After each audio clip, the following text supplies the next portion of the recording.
Hamdard Foundation President Sadia Rashid, distinguished guests, dear colleagues and friends. World Health Day this year is a cause for celebration and a call to action. More mothers and children are surviving today than ever before. Since 2000, maternal deaths have dropped by 40% and child deaths have halved.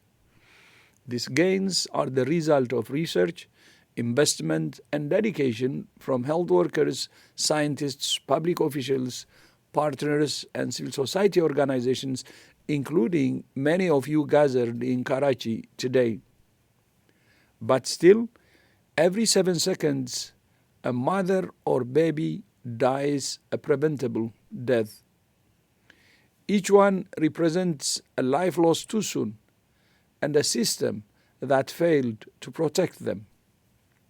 Too many families still face heartbreak due to lack of essential care at birth.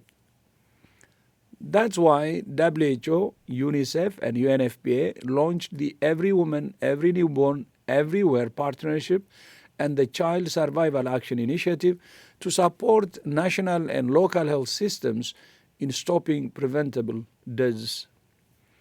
Thank you all for your commitment to the health of children in Pakistan and around the world. I thank you.